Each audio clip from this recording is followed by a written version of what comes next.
Bismillah. Pertama-tama saya ucapkan terima kasih nih buat Kak Sahlan Ramadan yang udah mau berbagi nih atau sharing gitu di diskusi webinar pada malam hari ini bersama Aini Meroket dengan judul Tadabur Surat An-Najm, Sujudnya Sirius, Imamnya Para Bintang. Nah, sebelum kita memasuki kepada istilahnya diskusi pada nanti, mungkin pertama-tama kita berdoa gitu ya. Menurut ajaran dan keyakinan masing-masing, berdoa dimulai.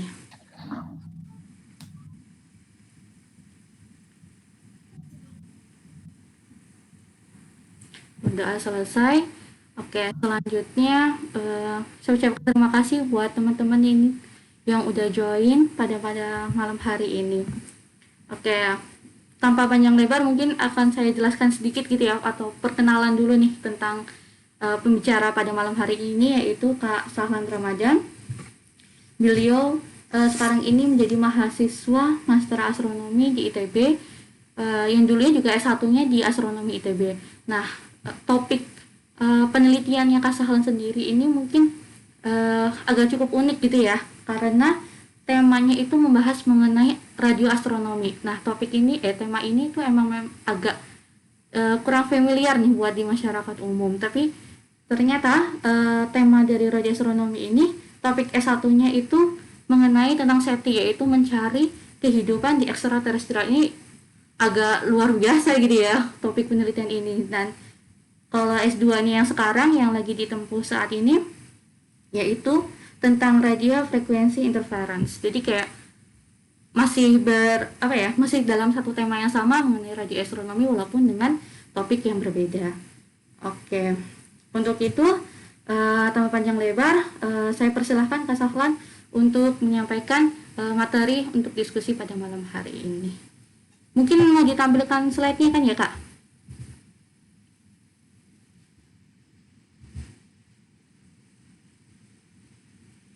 Sepertinya ada gangguan.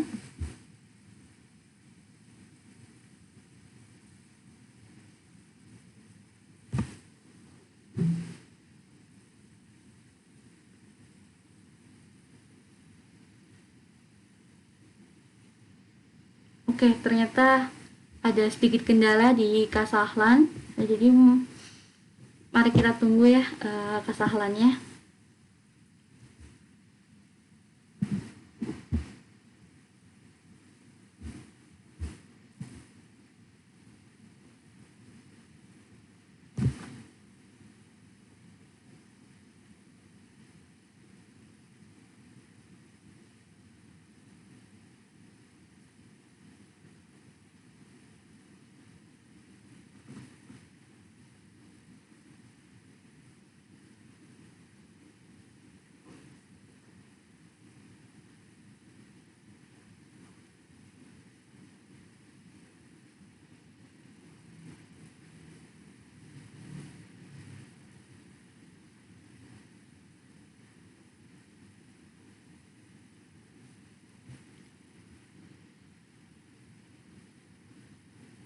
Oke, sambil menunggu Kak Sahlan, mungkin kita perkenalan lagi ya.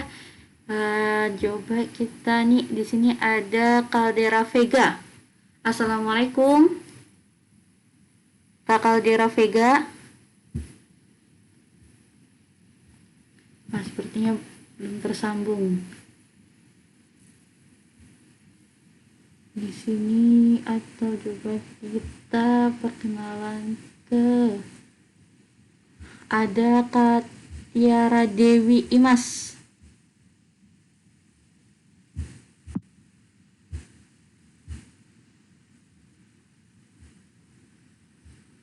Assalamualaikum. Halo Kak. Halo. Nih domisilinya di mana nih Kak? Di Pekalongan Kak. Oh, Pekalongan. Ya, di Jawa Tengah sih. Jawa Tengah ya. Oke.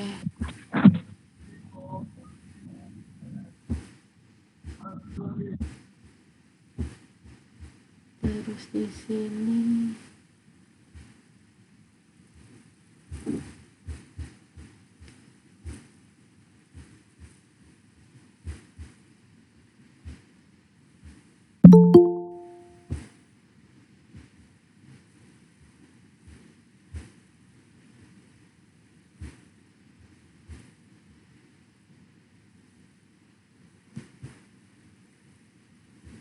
Ini Kak Sahlannya masih belum join ya. Jadi kita kenalan lagi nih. Di sini ada N Fajriani Z. Halo N Fajriani Z. Iya Mbak, halo. Halo. Ini Kak Fajriani domisilinya di mana nih? Apa? Domisilinya di mana nih Kak? Tinggalnya di mana? Di Lombok. Oh di Lombok berarti sama kayak Ahdian Azri Bustari ya tadi ya? Siapa namanya gitu? Ya, tadi ada yang juga domisilinya dari Lombok gitu. Saya Oh, kira soalnya kan baru temenan. gabung jadinya nggak tahu. Oh gitu, oh iya. Oke, terima kasih Kak Fajriani yang udah bergabung.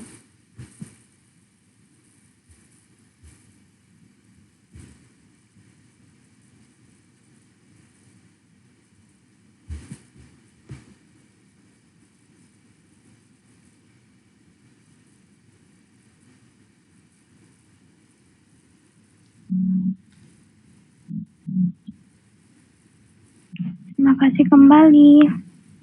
Ini Kak.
Oke, mohon maaf buat teman-teman ternyata ada kendala jadi mungkin masih menunggu Kak Sahlan sekitar 5 menit lagi. Nah, sambil menunggu mungkin sedikit cerita ya tentang ID Meroket gitu. Jadi ini buat teman-teman yang baru join, jadi ID Meroket ini lagi sedang mengadakan webinar atau diskusi gitu yang bertemakan astronomi, namun tidak hanya astronomi aja nih. Jadi yang ditemakan adalah astronomi yang dipandang dalam ranah pandangan hidup Islam. Gitu. Jadi ini baru sih kegiatan ini. Awalnya itu pertama kali dilaksanakan di sekitar bulan April. Itu tentang bahas mengenai tentang hilal. Kemudian cukup lama agak vakum, kemudian dimulai lagi kegiatannya itu bulan lalu, yaitu bulan September kita mengambil tema mengenai Big Bang. Jadi kayak tentang proses alam semesta gitu dari awal Big Bang hingga adanya terbentuknya bumi gitu. Nah, untuk bulan ini, untuk bulan ini kita akan membahas mengenai tadabur salah satu surat yang ada di Al-Qur'an, yaitu surat An-Najm. Gitu. Jadi insya Allah kegiatan ini akan dilaksanakan sebulan sekali gitu dengan topik yang insya Allah akan menjadi topik yang menyegarkan gitu ya untuk teman-teman gitu. Tapi topiknya emang semua topiknya tentang astronomi gitu. Mungkin kalau misalnya ada yang mau ditanyakan nggak apa-apa kita diskusi singkat dulu ya, tanya-tanya jawab dulu gitu sambil menunggu kesalahannya. Oke.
Tes. Kedengeran? Duh, maaf ya, maaf. Dadah aja lagi. Nih. Tadi terputus di astronomi radio. Ada ilmu yang unik. Tadi udah dijelasin sama Hansa belum? Atau ntar aja lah ya, daripada nunggu lamahan. Itu ngobrol-ngobrol aja lah ya. Maaf saudara-saudara sekalian. Oke. Tadi terus keputusnya di mana ya? maaf. Perkenalan. Oh ya udah, oke deh. Sip. Oke, saya share screen ya. Bismillahirrahmanirrahim. Mana ya? Save dulu deh, takut nggak ke save lagi. Di save. Tunggu ya sebentar. Kalau di Google Meet ini kok nggak salah bisa share 2 window gitu. Share window bergantian kayak di Zoom bisa kan ya? Seharusnya bisa kan? Coba ya Nadia. Oke, sebentar.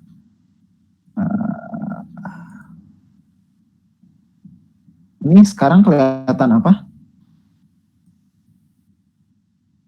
Oh, belum kelihatan. Sekarang kelihatan apa? Biru putih nggak? Oh ya, belum kelihatan tulisan kan ya? Oke. Sip. Oke, saya mulai. A'udzubillahi minasyaitonir rajim. Bismillahirrahmanirrahim. Assalamualaikum warahmatullahi wabarakatuh. Selamat malam teman-teman semua. Selamat malam Hansa sebagai moderator malam kali ini. Alhamdulillahirrahmanirrahim. Innal hamdalillah nahmaduhu wa nasta'inu wa nastaghfiruh wa na'udzu billahi min syururi anfusina wa min sayyiati a'malina. May yahdihillahu fala mudilla lahu wa may yudlil fala hadiya lahu. Asyhadu an la ilaha illallah wa la syarika lahu wa asyhadu anna Muhammadan abduhu wa rasuluh. Allahumma shalli ala sayyidina Muhammad wa ala sayyidina Muhammad. Yang pertama-tama mari sama-sama kita panjatkan puji syukur karena Allah Subhanahu wa taala yang berkat nikmat dan rahmatnya kita bisa dipertemukan di meeting Google Meet dari ID Meroket. Ya itu, lalu salawat salam tak lupa kita sampaikan kepada suri tahun kita, kepada Nabi Muhammad SAW beserta para keluarganya, para sahabatnya, para pengikutnya hingga yaumil akhir. Amin. Dan semoga kita tetap istiqomah sampai akhir kelak. Amin. Oke, pada kesempatan kali ini saya diminta Hansa untuk membawakan sharing tentang ini temanya mungkin agak bukan di luar ya, sedikit di luar tema astronomi, tapi nggak apa-apa, tapi ada kaitannya juga gitu. Dan tadi sudah disampaikan Hansa juga bahwa saya bidangnya di radioastronomi. Radioastronomi itu apa? Intinya ya ilmu astronomi gitu ya, mempelajari benda langit, tapi di skupnya gelombang radio gitu. Gelombang elektromagnetik banyak ya. Ada yang visual gitu, yang seperti yang biasa kita lihat dengan cahaya. Nah ini saya di fokus ke radio. Tapi saya suka juga tema-tema yang akan saya bawakan seperti ini gitu. Jadi tema-tema astronomi tapi berkaitan dengan kebudayaan gitu, atau etnoastronomi istilah, dan khususnya ini astronomi Islam gitu ya. Nah, di salah satu apa istilahnya ya mungkin teman-teman yang muslim khususnya ya, seperti yang kita sering dengar bahwa dulu Islam itu ya peradaban Islam pernah mencapai masa keemasannya ketika sains itu maju. Tapi kalau nggak salah saya pernah baca atau pernah dengar ceramah atau tulisan gitu dari Dr. Adian Husaini bahwa cara pandang yang mengatakan masa keemasan Islam itu ketika yang sains maju itu sebetulnya kurang tepat, karena seharusnya keemasan Islam atau kejayaan Islam ya ketika Nabi Muhammad itulah masa paling topnya gitu. Karena khawatirnya kalau kita misalnya menganggap masa keemasan Islam itu fokus ke sainsnya saja, itu akan khawatir ya mengarah ke sekuler seperti itu, atau bisa jadi ya Allah alam itu cara orang barat gitu, cara orientalis untuk mengarahkan bahwa muslim ya kemasannya hanya di sainsnya itu saja gitu. Padahal justru ajaran Islam itu dibangun untuk mengesahkan Allah.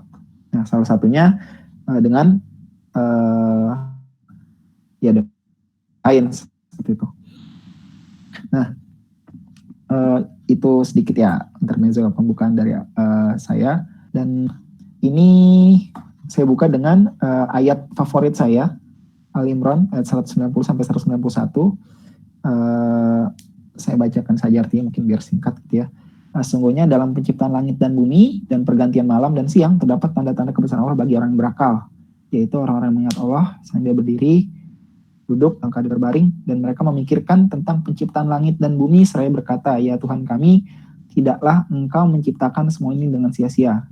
Maha suci Engkau, lindungilah kami dari azab neraka. Surat Ar-Rahman ayat 190 sampai 191. Ini jadi ayat favorit, salah satu ayat favorit saya di dalam Al-Quran, karena apa ya? Sebagai Muslim, ya saya khusus sebagai Muslim ya, sebagai orang yang bekerja di dunia sains, ya calon saintis lah ya. Ayat ini selalu jadi penyemangat, jadi pengingat supaya yang saya kerjakan, yang kita kerjakan di bidang penelitian ini, itu diorientasikan semata-mata ya hanya karena Allah gitu. Jadi sains itu apapun itu, nggak cuma sains, ilmu apapun yang kita pelajari, bidang apapun yang kita dalami, seharusnya diorientasikan ujung-ujungnya ya mendekatkan diri kepada Allah. Nah, salah satunya di sini ya. Jadi orang yang dia berdiri, duduk dan berbaringnya itu memikirkan alam semesta, gitu, memikirkan penciptaan langit dan bumi sambil mengingat mengingat Allah, dan di akhirnya ditutup dengan doa, ya Tuhan kami, tidaklah Engkau menciptakan semua ini dengan sia-sia. Maksudnya apa? Jadi maksudnya sampai sepele gitu ya, sesepele nyamuk pun atau sesepele debu atau mungkin semenyebalkan virus corona yang sekarang gitu ya, itu Rabbana ma khalaqta hadza batila, gitu. Tidak diciptakan semua dengan sia-sia. Maha suci Engkau, ya subhanaka waqina adzabannar, dan ditutup dengan lindungilah kami dari azab neraka. Mungkin ini apa ya? Kalau ini karena namanya tadabur ya, jadi refleksi. Tadabur buat sayanya adalah sains itu atau proses berpikir itu mungkin berpotensi untuk mengarahkan kita justru dari jauh dari Allah. Maka di doa ini justru sebagai orang yang beriman gitu, Muslim, minta perlindungan bahwa semoga hasil pemikiran saya ini tidak mengarahkan saya ke neraka gitu. Kurang lebih seperti itu. Ini tadabur ya, bukan penjelasan. Oke. Ini judul yang diminta, bukan diminta. Ini judul saya buat sendiri sebetulnya, punten. Mohon maaf. Karena apa ya? Khawatirnya kalau misalnya kalau tafsir kan artinya penjelasan gitu, explanation. Saya lebih memilih tadabur karena tadabur itu artinya penghayatan. Yang namanya tadabur, hasil tadabur saya dengan hasil tadaburnya teman-teman, dengan hasil tadaburnya Hamzah itu bakal beda-beda gitu. Tergantung background dia, tergantung tingkat pengetahuan dia, yaitu. Jadi saya melihat, saya mau mencoba gitu sharing hasil tadabur saya terhadap salah satu surat di Al-Quran, surat An-Najm ayat surat ke-53 dan titik 2 gitu. Titik 2, sujudnya serius, imamnya para bintang. Judulnya cukup apa ya? Cukup istilahnya kontroversial. Emang serius bisa sujud gitu? Atau emang dia pemimpinnya para bintang dan sebagainya? Tapi nanti sama-sama kita obrolkan lah ya, gitu ya. Mungkin sedikit pendahuluan. Sebentar saya escape dulu. Sekarang masih kelihatan apa, Hansa? Halo? Oh, masih biru-biru.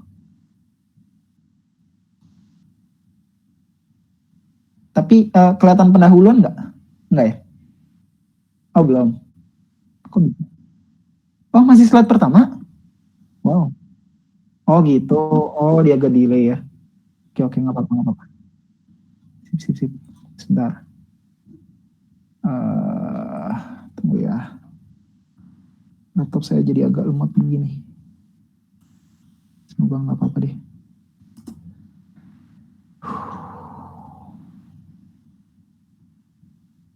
Ya, nggak apa-apa lah. Sambil nunggu.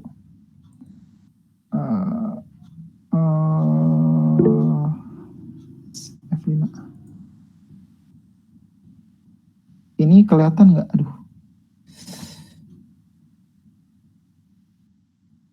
Masih di PPT kan ya? Oh, kalau gini full screen nggak PPT-nya? Tunggu sebentar. Belum ya? Duh, maaf ya, saya agak nggak terbiasa sama Google Meet. Kalau gini udah full screen? Udah full screen? Oh, belum. Agak delay.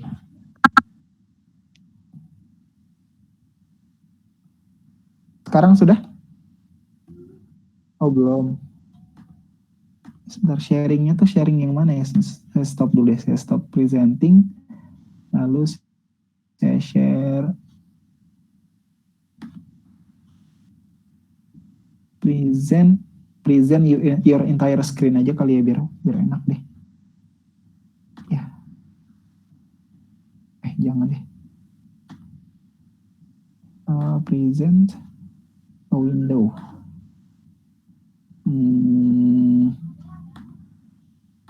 Begini kelihatan? Belum.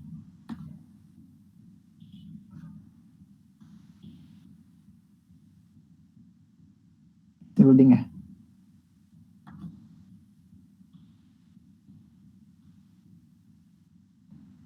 Karena internet saya kayaknya deh.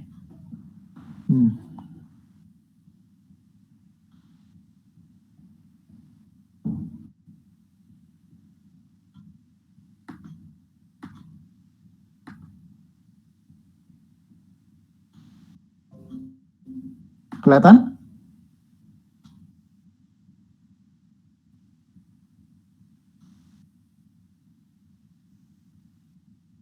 Oh gitu.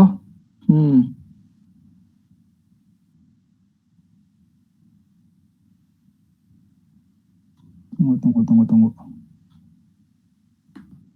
Kalau gini? Apa? Oh, ke slide. Kalau gini full screen? Belum.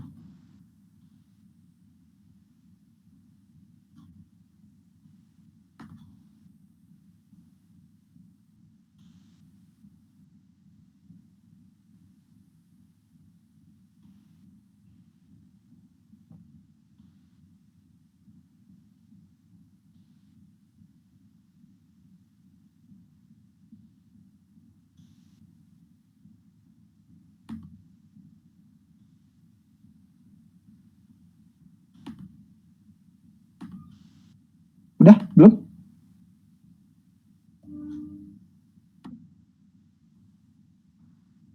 Ini sekarang gimana? Oh, belum slideshow.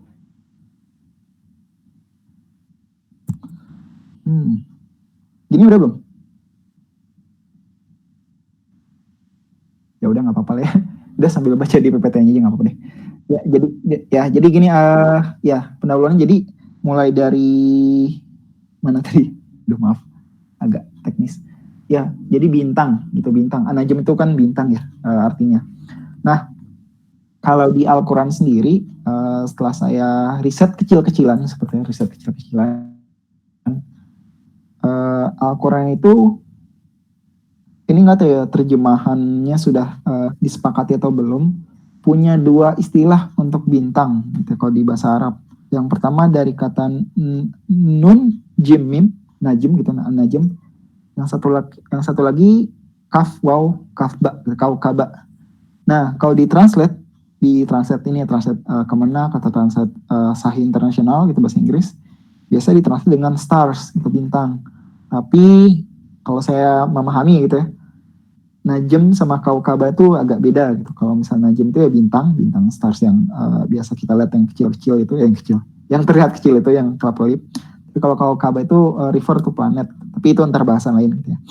Nah, jadi sejak dahulu manusia itu telah menaruh perhatian penuh pada objek-objek langit, bintang, matahari, bulan, dan sebagainya. Nah, setiap peradaban itu punya nama-nama dan sosoknya masing-masing dari pola-pola tersebut. Itu yang dikenal dengan rasi bintang. Sebentar, saya share screen sekarang ke, saya mau sharing Stellarium ya. Saya pindah ke Stellarium. Mana ya? Stop presenting. Oh, present now. Window. Oops, nah dia. Oke. Ya, sekarang kelihatan stellariumnya, Hansa? Halo? Udah, oke. Oh ya. Ya, jadi sejak dulu ya, manusia itu ngelihat bintang, lalu ngelihat langit malam, bukan menimbulkan, bisa dibilang dia tuh ngelihat titik-titik ini tuh ngebentuk pola gitu ya. Jadi kalau misalnya teman-teman ngeliat sekarang nih, ini saya ambil di lokasi jam sekarang, jam 8, tanggal 23 Oktober, lalu ngeliat ke arah apa yang gampang nih, ini aja deh misalnya. Ke arah sini misalnya. Kalau zaman dulu orang ngeliat bisa, karena apa ya, istilahnya hiburannya itu cuma ngeliatin bintang di langit malam. Tapi kalau sekarang kan ada internet, ada TV, macam-macam. Jadi cukup ngeliatin langit tuh bisa cerita banyak hal dari situ. Nah, dari situ orang peradaban zaman dulu ya, itu ngelihat titik-titik ini ngebentuk polanya kayak apa misalnya di sini ya. Di sebelah sini orang Yunani, orang peradaban barat kuno gitu ya. Itu ngelihat seperti burung di sini. Burungnya yang mana nggak kelihatan. Nah, kalau saya tampilkan di sini, ini aplikasi Stellarium di komputer. Jadi kalau misalnya teman-teman pernah lihat, ini gratis gitu ya kalau mau nyoba. Nah, pola garis ini ngebentuk burung gitu ya. Burung ini sayapnya, ini badan, terus ini ekor, lalu ini kepalanya. Nah, disebutlah ini namanya rasi bintang Aquila atau elang, itu rasi bintang elang. Nah, terus di sini misalnya ada Delphinus, ini bentuknya kayak apa? Kayak skop gitu. Enggak, ini bukan skop, tapi orang zaman dulu ngeliatnya itu seperti lumba-lumba. Lah, lumba-lumbanya dari mana? Kira-kira seperti ini. Kalau misalnya saya tampilkan gambarnya, jadi lambat ya laptop saya. Nah, kurang lebih seperti itu. Jadi banyak sekali rasi titik-titik bintang ini yang ngebentuk pola dan ngebentuk rasi. Ini ada banyak, ada totalnya ada 88. 88 itu diambil dari mana? Diadopsi dari rasi-rasi bintang sudah dicatat oleh orang-orang zaman dulu. Totalnya ada 48 plus 40 lagi. Ya, 40 lagi itu tambahan di belahan bumi selatan, karena orang zaman dulu ketika sudah mulai masuk zaman eksplorasi, itu orang-orang mulai cari tuh, mulai menjamah daerah langit bagian selatan. Jadi kalau misalnya teman-teman lihat di sini, yang utara itu banyakan yang ya istilahnya terpengaruh mitologi Yunani atau Mesir atau Babilonia kuno gitu, kayak Pegasus, Andromeda dan sebagainya.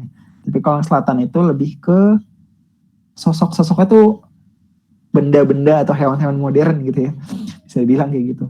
Contohnya ada burung tukan, karena waktu itu mungkin ya saya lupa asal usulnya penjelajahan ke Amerika Selatan gitu atau sebagainya. Ada pavo, burung merak dan sebagainya. Lalu ada apa ya? Kalau nggak salah ada apus gitu ya di selatan itu, burung cendrawasih ya, karena kabarnya ketika astronom Belanda atau astronom Barat ya saya lupa, mengunjungi Indonesia, mengunjungi Nusantara, itu ngeliat burung cendrawasih dan itu dijadikan salah satu rasi. Mana ya? Coba ya, kita lihat di sini ada nggak? Oh my god, lambat sekali laptop saya. Hapus.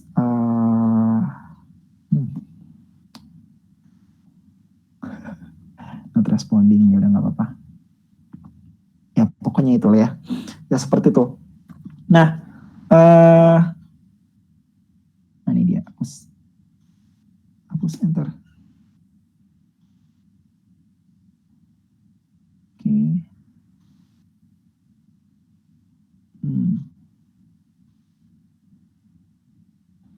Oh, masih di bawah horizon. Masih di bawah cakrawala. Coba saya matiin coba. Ya ini. Jadi ini contoh rasi apus, rasi burung cendrawasih, burung di sini disebut bird of paradise gitu. Tapi kalau ditranslate kan burung cendrawasih. Itu. Ini salah satu contohnya. Nah, saya matikan dulu itunya. Ya kalau kita lihat di sini, bintang-bintang di sini itu titiknya, ini bunyi apa ya? Oh, sebentar. Oke, saya tutup dulu deh. Oke, bintang-bintang di sini bentuknya itu titiknya ada yang kecil, ada yang besar. Ini menandakan ini karena apa namanya? Karena efek komputer sebetulnya. Tapi di sini yang bulatnya besar itu menyatakan terangnya gitu, bisa dikonvert seperti itu. Lalu yang kecil-kecil tidak lebih terang dari yang besar-besar ini. Nah, orang zaman dulu itu juga udah nentuin tuh, bintang Altair lebih terang daripada bintang di sebelahnya. Dan kalau teman-teman ngelihat malam ini, tapi sekarang lagi musim hujan ya, atau besok subuh gitu ya, biasanya subuh tuh cerah. Coba lihat ke atas, itu teman-teman bisa lihat rasi Orion, rasi Canis Major, lalu macam-macam gitu, ada Taurus juga. Nah itu banyak tuh, ada yang terang, ada yang redup gitu kalau bisa lihat ya. Nah terang redupnya itu dinyatakan dengan nilai magnitudo. Magnitudo itu seberapa terang bintangnya, kurang lebih seperti itu ya. Jadi bisa lihat di sini, kalau saya lihat saya klik di Altair ini, Altair di sini lihat ada magnitudo 0,75. Lalu yang ini sebelahnya kita lihat, ini 2,7, 0,75, 2,7. Nah, yang 0,75 ini artinya lebih terang daripada yang 2,7 karena skalanya itu orang zaman dulu menskalakannya, 1 itu paling terang, 6 paling redup. Itu diusulkan oleh Hipparchus. Tapi sekarang udah modern, ketika fotografi sudah ada, skala 1 sampai 6 itu kurang tuh. Jadi ketika 1 sampai 6 itu tadinya buat mata gitu ya. Jadi orang kalau ngeliat pakai mata, yang paling redup bisa dilihat oleh mata itu 6, yang paling terang itu 1. Nah, sekarang ketika ada fotografi, bisa lihat lebih terang daripada 1 dan lebih redup lagi daripada 6. Nah, itu saya tutup lagi ya. Itu contohnya ada di sini. Stop sharing. Agak kurang praktis ya.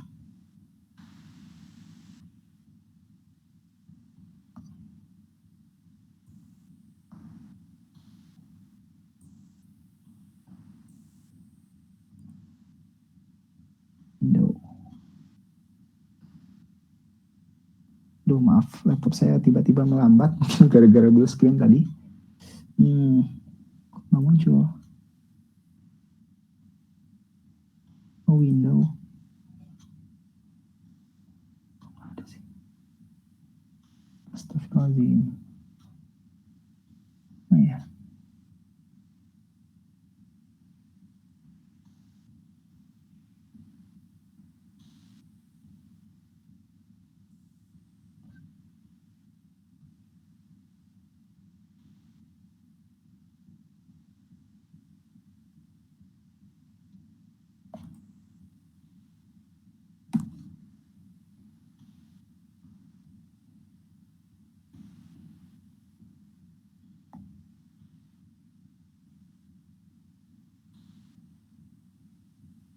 Oke.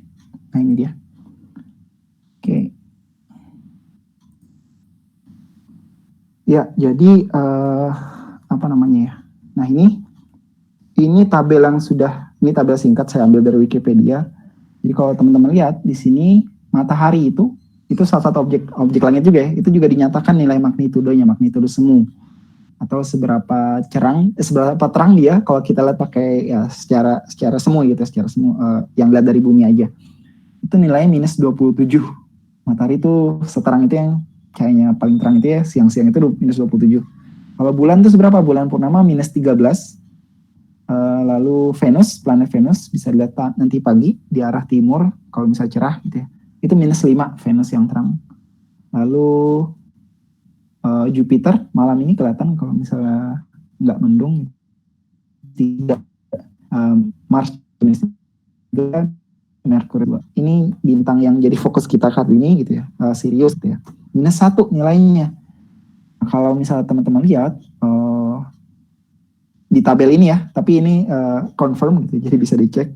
Sirius itu bintang paling terang yang bisa dilihat di malam hari gitu ya.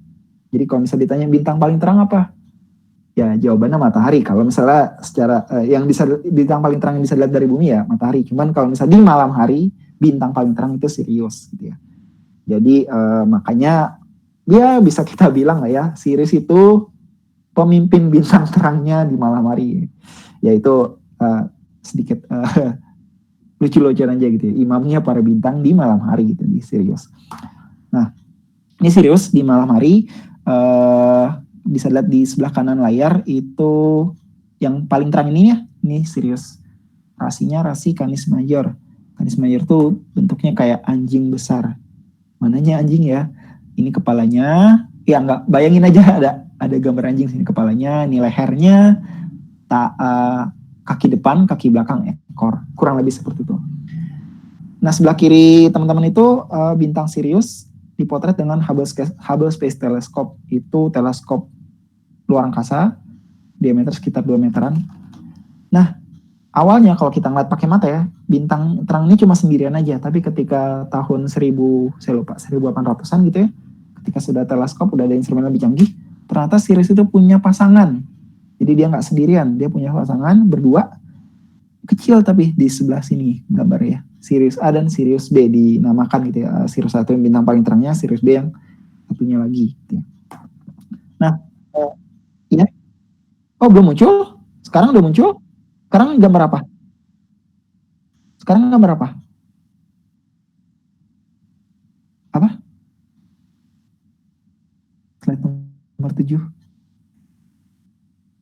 Oh tabel. Sekarang apa? Coba deh. Kalau gini?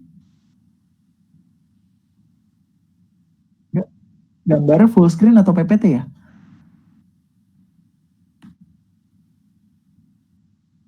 Oh, aduh, sebentar. Mungkin sebaiknya entire window aja kali ya. Oh, udah berubah. Tunggu deh. Aduh, agak nggak enak ya. Sebentar, maaf. Yuk, entire screen aja deh. Nah, lebih enak. Ini kelihatan apa? Kelihatan Google Meet gitu ya? Oh, belum. Loading. Kalau gini, kelihatan apa? Oke, sip. Alhamdulillah. Ya, maaf. Oke, jadi gini ya. Sirius di malam hari terlihat seperti ini di gambar. Kelihatan ya gambarnya kanan. Nah, Sirius A, Sirius B itu besarnya itu kalau dibandingkan dengan objek tata surya kurang lebih seperti ini. Sirius A itu diameternya 1.700 kali diameter matahari. Iya nggak sih? 1,7 maaf. 1,7 diameter matahari. Ya 2.300 sekian kilometer. Sedangkan Sirius B lebih kecil. Diameternya 11.700 kilometer. Ya lebih kecil dikit dari bumi.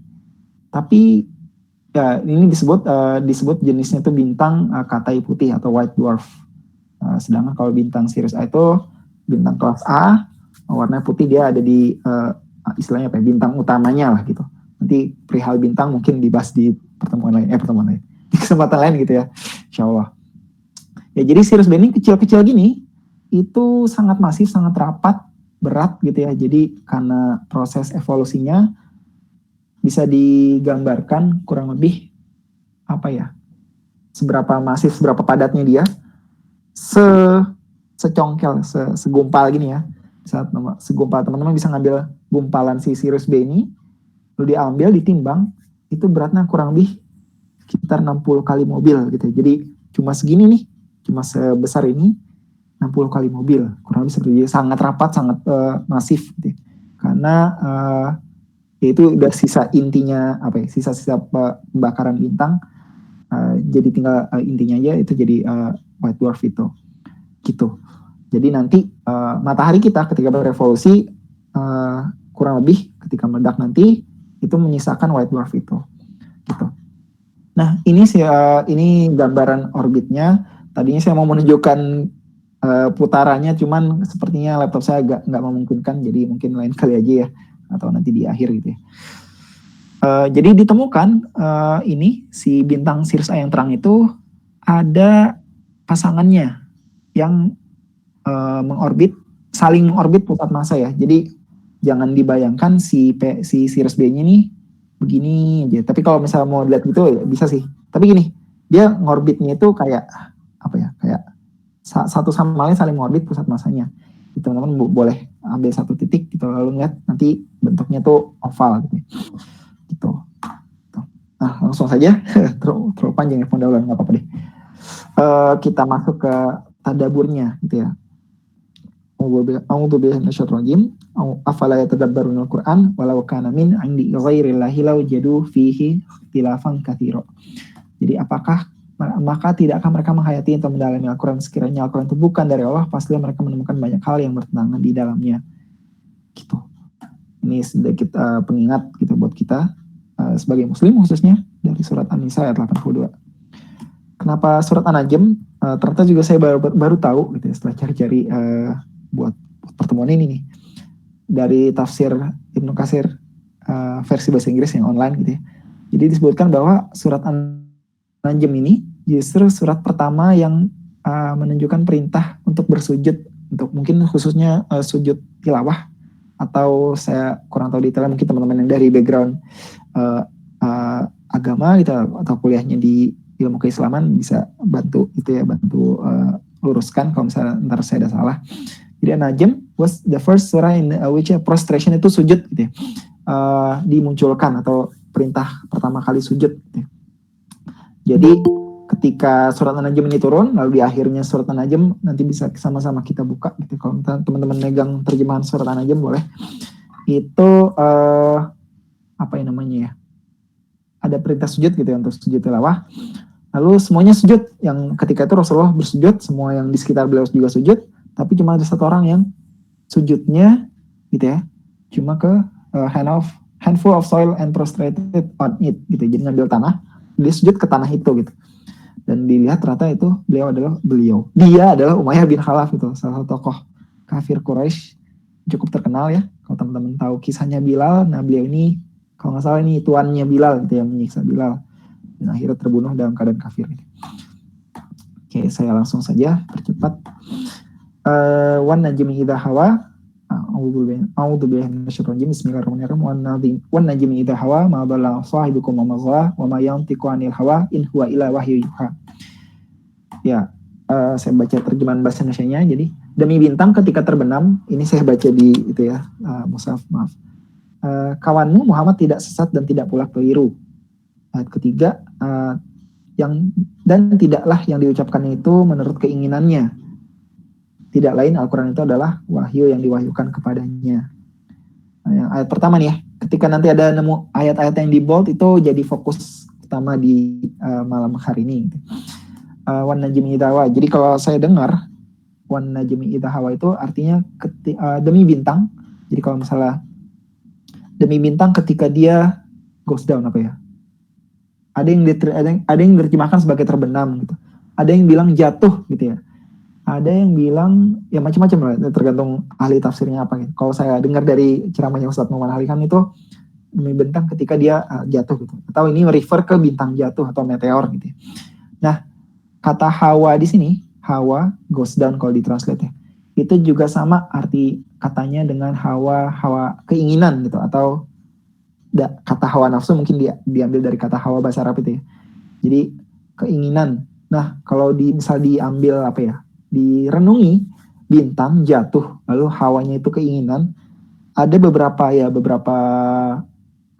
beberapa masyarakat di kita atau mungkin sampai sekarang ada ya, ketika ngeliat bintang jatuh tuh langsung minta permohonan. Nah, ini bisa dibilang sisa-sisa peninggalan jahiliyah zaman dulu gitu ya. Ketika ada ngeliat bintang jatuh lalu langsung saya pengen ini, saya pengen itu, padahal mah nggak ada hubungannya gitu. Tapi Allah di dengan surat ini bersumpah dengan demi bintang yang ketika terbenam. Nah, saya juga pernah dengar bahwa ketika Allah bersumpah atas ciptaannya, ya itu artinya setelahnya ya, kata-kata setelahnya itu sesuatu yang penting atau sesuatu yang harus kita jadi perhatian penting bagi kita. Nah, yang disumpah itu kan bintang gitu ya. Dan apa yang Allah bersumpah atas apa? Atas itu ya, atas ma dhalla sahibukum wa ma ghawa, bahwa Allah bersumpah demi bintang, demi ciptaanku, bahwa orang ini, Muhammad ini tidaklah sesat gitu ya, tidaklah sesat dan tidak pula keliru. Maksudnya apa? Beliau Nabi Muhammad itu nggak sesat karena nggak tahu apa-apa, terlepas dari itu ya, terlepas dari sifat, dan juga keliru maksudnya dia tahu sesuatu tapi dia pengen melencengkan orang gitu. Kan ada orang-orang seperti itu gitu ya. Nah, Allah ingin bersumpah bahwa Nabi Muhammad ini orangnya yang benar gitu, orang lurus, dia nggak main-main. Nah, disebutkan juga di tafsir ini, dalam tafsirnya Ibnu Katsir, Ibnu Abi Najih reported that Mujahid said that bintang itu the star-nya itu refers to Pleiades. Pleiades itu bintang gugus bintang Pleiades, atau dikenal dengan Suraya. Kalau teman-teman bisa searching itu, cari Pleiades, nanti muncul gambar yang biru-biru itu ya. Aduh, maaf saya nggak bisa tunjukkan gambarnya, agak lama ya supaya cepat waktunya gitu ya. Nah, di ayat berikutnya disebutkan Muhammad SAW, dia tidak berbicara sesuai dengan keinginannya. Jadi nggak mungkin seorang nabi itu bicara suka-sukanya dia gitu. Dan dia di sini disebutkan in huwa illa wahyu yuha. It is only a revelation revealed. Hanya wahyu yang diwahyukan kepadanya. Apa yang beliau terima ya beliau sampaikan, nggak ada yang ditambahkan, nggak ada yang dikurangi. Ini tadabbur bagi saya gitu, khususnya sebagai saintis. Ketika neliti itu nggak boleh nambah-nambahin atau ngurang-ngurangin dengan tujuan untuk supaya datanya bagus gitu, atau supaya kelihatan hasilnya keren gitu, bisa lolos paper internasional Q1, Q2 dan sebagainya, itu nggak boleh gitu. Sebagai saintis tuh nggak boleh di situ. Nah, teman-teman juga mungkin bisa ambil pelajaran dari sini, tadabbur sendiri gitu. Ketika nerima berita terus ditambah-tambahin atau dikurang-kurangin, tuh nggak bisa kayak gitu. Seperti itu. Lalu di ayat berikutnya ya, 5, 6, 7, 8, 9, 10, saya bacakan artinya saja. Yang diajarkan kepadanya oleh Jibril yang sangat kuat ya. Jadi the one mighty in power ini refer to Jibril gitu, kepada Jibril.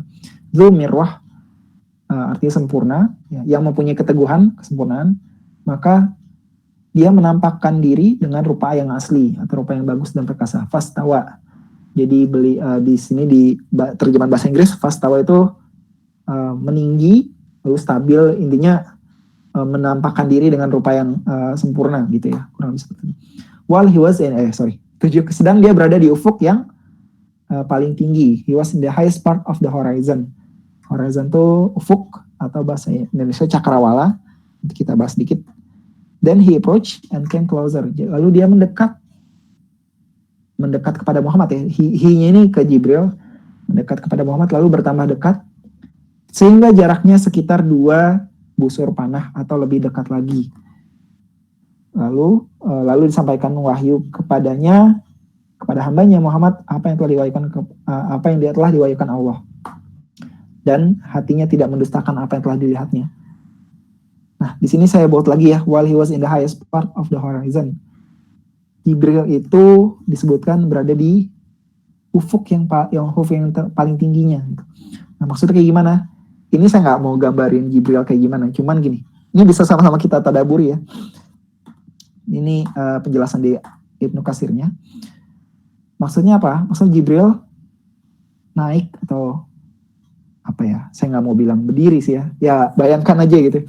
Tapi ini bukan buat ditafsirkan, bukan buat dibayangin, digambar dan sebagainya. Ini untuk tadabbur aja. Rose to the highest part of the horizon according to Ikrimah and several others. Highest horizon where the morning come from. Jadi di arah timur gitu ya. Di tempat terbitnya matahari. Jadi gambar di background ini bentuk horizon cakrawala dilihat dari ISS International Space Station, Stasiun Luar Angkasa Internasional. Nah, apa ya? Saya mau menyampaikan ini. Bahkan gambar 2 dimensi itu nggak bisa sulit gitu menggambarkan horizon itu seperti apa. Jadi kalau misalnya teman-teman mau bayangin horizon ya, cakrawala itu seperti apa? Coba misalnya ke suatu tanah kosong, tanah luas, dibayangin. Tanah kosong, tanah luas, tanah lapang. Lalu sepanjang teman-teman ngelihat ya, yang mungkin nggak ada gunungnya nggak terlalu tinggi lah ya, jadi bukit atau laut gitu ya. Nah itu sepanjang teman-teman bisa ngeliat langit, itulah cakrawala gitu, itu horizon. Jadi batas antara langit, garis langit sama daratannya gitu, itu horizon. Jadi kalau di gambar ini horizon tuh ya segini. Ini kan cuma 2 dimensi ya gambarnya, cuman seharusnya bisa 3 dimensi. Kebayang lah ya, kalau lagi kita di tengah-tengah padang rumput luas gitu, nggak ada bukit-bukit, kayak di mana ya? Kayak di padang pasir atau di tengah laut deh gambar ini gitu ya. Nah, itu horizon gitu, segitu. Nah, disebutkan di hadis yang lain dari Imam Ahmad, bahwa Abdullah bin Mas'ud berkata, Rasulullah SAW melihat Jibril dalam bentuk aslinya, in his original shape, memiliki 600 sayap, dan setiap sayapnya mengisi setiap ufuk gitu, setiap horizon, dengan ya sayap baris apa ya, lembaran-lembaran sayap yang berwarna-warni, dengan mutiara dan permata ruby gitu ya, yang warna merah jatuh dari setiap sayapnya. Ya seperti itulah gitu. Dan disebutkan juga di sini ya, Nabi Muhammad meminta Jibril untuk menunjukkan wujud aslinya gitu. Dan Jibril berkata, coba mohon kepada Tuhanmu. Dan lalu Nabi Muhammad memohon, dan dia lalu ya, dia Allah gitu, menunjukkan great huge figure appeared to him from east and kept rising and spreading. Dan ketika Nabi Muhammad lihat ya, bentuk aslinya Jibril, kebayang ya, jadi satu ufuk itu, satu horizon. Saya sih nggak kebayang, jadi kayak merinding justru ya kalau dibayangin ya. Melihat Jibril dalam bentuk asli gitu. He was knocked unconscious, beliau tiba-tiba tidak sadarkan diri. Lalu Jibril turun dan membangunkan lagi Nabi Muhammad gitu ya. Karena saking besarnya gitu, saking luar biasanya yang dilihat beliau. Bahkan di satu hadis disebutkan bahwa ketika Nabi Muhammad terima wahyu itu selalu gemeter, selalu berkeringat dingin, kadang-kadang tidak sadarkan diri gitu, atau ya karena saking beratnya yang dilihat beliau seperti itu. Gitu. Dan disebutkan juga di ayat 9, sehingga jaraknya sekitar 2 busur panah atau lebih dekat lagi ya. Fakana qaba qausaini au adna, and was a distance of 2 bows length or less. Jibril sedekat 2 busur panah. 2 busur panah itu gimana? Kalau teman-teman yang suka panahnya, busur panahnya mungkin saya ambil salah satu referensi aja ya. Busur panah istilahnya apa sih kalau nggak salah, horsebow gitu ya. Panah horsebow, panah yang bentuk kaki ini, yang buat penunggang kuda, yang archer biasa juga bisa sih. 2 busur panahnya itu ada yang bilang dari sini ke sini gitu ya. Jadi sepanjang ini, lalu 2 kalinya. Ada yang bilang dari ujung tengah-tengah kayu ke pusat benangnya itu ya. Ketika dia fully extend. 2 busur berarti 2 kalinya ini ya. Kebayang ya? Ya, dibayangkan di benak masing-masing ya. Nabi Muhammad di ujung satunya, lalu Jibrilnya dengan sebesar tadi di ujung satunya ya. Seperti itu. Ada caption sisipin gambar busur. Maaf. Ya itu kalau pesannya. Nah, ada satu yang menarik bahwa ini saya temukan di website di miraclesofthequran.com. Ini punyanya Harun Yahya. Kalau teman-teman sering dengar dulu waktu SD, waktu SMP, Harun Yahya, beliau mengartikan terjemahan di dalam An-Najm itu seperti ini, bahwa mana ya? Ya nih di ayat 49, it is he who is the Lord of the Sirius. Dia Tuhannya Ashiro gitu. Nanti kita bahas di ayat 49 bahwa bintang Ashiro ini refer to Sirius, dan di ayat 9-nya disebutkan mana ya? Oh ya, he has two bow lengths or away or even closer. Jadi saya bisa katakan bahwa beliau mencoba mencocokkan gitu. Ini istilah lazimnya cocoklogi gitu. Jadi disebutkan bahwa jaraknya itu 2 busur panah atau lebih dekat. Nah, ini maksudnya the description in surat An-Najm 9 may also describe how these 2 stars approach one another in their orbits. Nah, beliau mau mencoba mengaitkan bahwa Sirius sudah dijelaskan dalam Al-Quran itu merupakan bintang ganda seperti itu. Tapi ya saya tidak berani ngambil definisi ini ya, dan karena beberapa hal nanti kita bahas lagi ya. Ini juga saya temukan di Kompas. Ada yang mengartikan ini ya, ini yang kotak merah ini merefer ke artikelnya Harun Yahya tadi, lalu dibantah, disanggah oleh Pak Thomas Jamaluddin, beliau astronom dari Indonesia ya, kepala 8. Ayat 9 dan 49 tidak berbicara tentang fisik serius. Menurut konteksnya, surat An-Najm berbicara tentang wahyu yang diturunkan malaikat Jibril. Jadi di ayat 9 itu mendekat, sangat dekat, yang tadi ya, jarak kedua busur panah, itu menggambarkan Jibril yang mendekat gitu. Bukan berarti, oh jaraknya 2 busur, 2 berarti 2, Sirius berarti bintang ganda gitu, kayak gitu. Seperti itu. Ya gitu ya. Jadi dibantah. Artinya bintang Chiron disembah itu masih ada yang lebih perkasa yang menciptakan bintang itu. Jadi ini mungkin kritik buat beberapa orang yang mau mencoba cocok logi. Gitu. Cocok logi itu gimana? Apa yang ada di alam lalu dikait-kaitkan dengan di Al-Quran supaya terlihat benar gitu ya.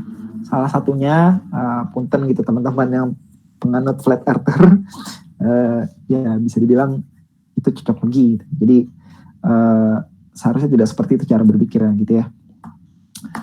Nah, langsung saya singkat saja, sudah jam segini ya, maaf. Ini ayat 12 sampai maka apakah kamu hendak membantahnya tentang yang dilihatnya itu gitu. Dan sungguh dia Muhammad telah melihatnya dalam rupa yang lain, rupa yang asli dalam waktu yang lain, yaitu di Sidratil Muntaha. Di dekatnya ada 2 surga tempat dia tinggal. Ketika Sidratul Muntaha diliputi oleh sesuatu yang meliputinya. Penglihatannya Muhammad tidak menyimpang dari yang dilihatnya dan tidak pula melampauinya. Sungguh dia telah melihat sebagian tanda-tanda kebesaran Tuhan yang Maha Besar. Ayat 19, maka apakah patut kamu orang musyrik menganggap berhala Lata dan Uzza dan Manat yang ketiga yang paling terakhir gitu ya sebagai anak perempuan Allah? Apakah pantas untuk kamu yang laki-laki dan untuk Allah yang perempuan? Yang demikian itu tentulah suatu pembagian yang tidak adil. Itu tidak lain hanyalah nama-nama yang kamu dan nenek moyang kamu mengada-ngadakannya. Allah tidak menurunkan suatu keterangan apapun untuk menyembahnya. Mereka hanya mengikuti dugaan dan apa yang diinginkannya oleh keinginannya. Padahal sungguh telah datang petunjuk dari Tuhan mereka. Atau apakah manusia akan mendapatkan segala yang dicita-citakannya? Tidak, maka milik Allah lah kehidupan akhirat dan kehidupan dunia. Ya di sini poin penting yang mau saya garis bawahi adalah itu ya. Or shall a man have what he wishes, certain that not everyone gets the goodness that he wishes. Ini ada buat saya lagi. Jadi nggak semua yang kamu inginkan sekarang itu pasti langsung dikasih. Bisa jadi ya Allah lebih tahu lah ya. Kurang lebih seperti itu. Jadi ya buat kita yang punya cita-cita atau punya keinginan yang menggebu-gebu, ya bersabarlah dengan dari pengingat di surat An-Najm ini.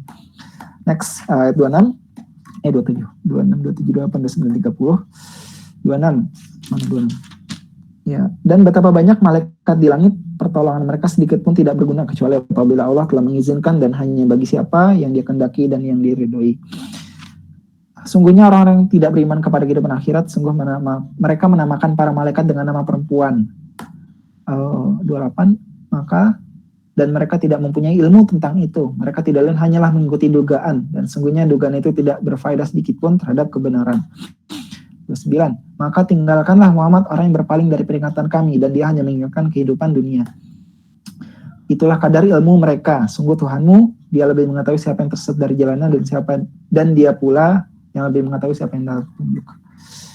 Ini ya, ini konteksnya untuk kita ya. Jadi kafir jahiliyah zaman dulu itu memberi nama-nama perempuan untuk para nama-nama perempuan untuk berhala mereka, karena ini disebut ini tuh putrinya Allah gitu. Padahal nggak seperti itu. Jadi karena mereka si kafir Quraisy ini prefer laki-laki daripada perempuan, akhirnya perempuan disematkan untuk ya buat sembahannya aja gitu. Sedangkan laki-laki ya buat kami, itu maksudnya. Yaitu mereka cuma bikin untuk mengada-adakannya karena duga-dugaan aja, karena jangan-jangan malaikat itu perempuan kayak gitu loh. Jangan-jangan Alata, Manat dan Uzza itu ya anak-anak perempuannya Allah, ya wakilnya Allah di dunia ini, maka kita harus membahan mereka gitu. Nggak seperti itu. Ya, they have no correct knowledge testifying to their statements. Dan objektor itu duga-duga tidak bermanfaat sedikit pun dan tidak bisa menggantikan kebenaran. Ini ya, bahwa science itu ya, itu selalu based on berdasarkan bukti, berdasarkan eksperimen, rasionalisasi dan terukur gitu. Jadi kalau misalnya ada ilmu-ilmu atau ada hal-hal yang apa ya, kayaknya gini deh, atau saya ambil contoh ya, jangan flat earther lagi deh, kasihan. Misalnya anti vaksin gitu ya, anti vaksin, oh jangan-jangan vaksin tuh proyeknya apa, kapitalis barat dan sebagainya gitu, supaya kita disisipin obat penyadap dan aneh-aneh gitu, itu ya sebagai muslim janganlah gitu ya, jangan yang kayak gitu, karena apa ya, mematikan akal pikiran yang kayak gitu kalau bisa saya bilang seperti itu. Ayat berikutnya ayat 31, ayat 32, ini saya skip aja. Dan milik Allah apa yang ada di langit dan apa yang ada di bumi. Next, karena waktunya sudah singkat. Oke. Ini he is the authority over his creation and rules them with justice. Jadi miliknya segala hal yang ada di langit dan yang ada di bumi, ya termasuk kita, planet, bumi, bintang-bintang, itu semuanya tunduk patuh ke aturannya Allah gitu ya. Hukum-hukum alam ini ya dari hukum-hukum Allah juga. Oke. Next ini ayat 33 ya. Ya, maka tidakkah engkau melihat orang yang berpaling dan dia memberi sedikit dari apa yang dijanjikan lalu menahan sisanya? Apakah dia mempunyai ilmu tentang yang gaib sehingga dia melihatnya?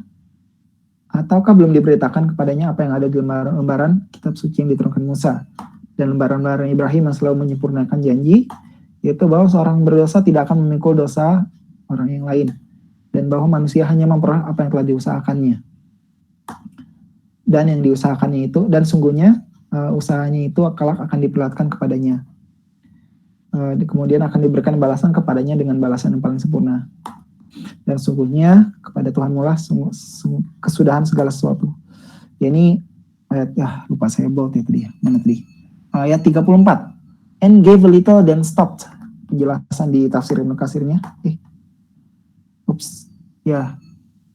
Jadi memberi sedikit lalu berhenti.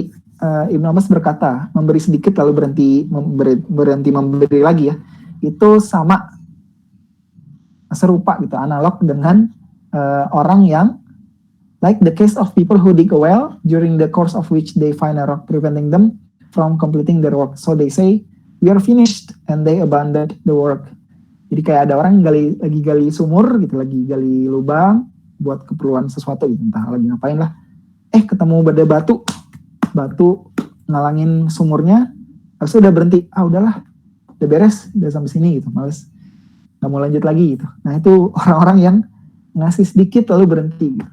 Jadi nggak mau konsisten terus-terusan gitu, berusaha. Ibaratnya kayak gini ya. Kalau teman-teman penyuka SpongeBob pasti ingat episode ini ya, ketika dia procrastinate, menunda-nunda gitu. Ini pengingat buat saya khususnya ya. Ketika ada kerjaan lalu antar aja lah gitu, masih bisa besok gitu. Antar aja lah, masih bisa besok. Itu nggak boleh gitu ya, jangan sampai kayak gitu. Karena siapa yang tahu besok masih lanjut gitu, siapa yang bisa menjamin bahwa besok masih ada waktu gitu, seperti itu.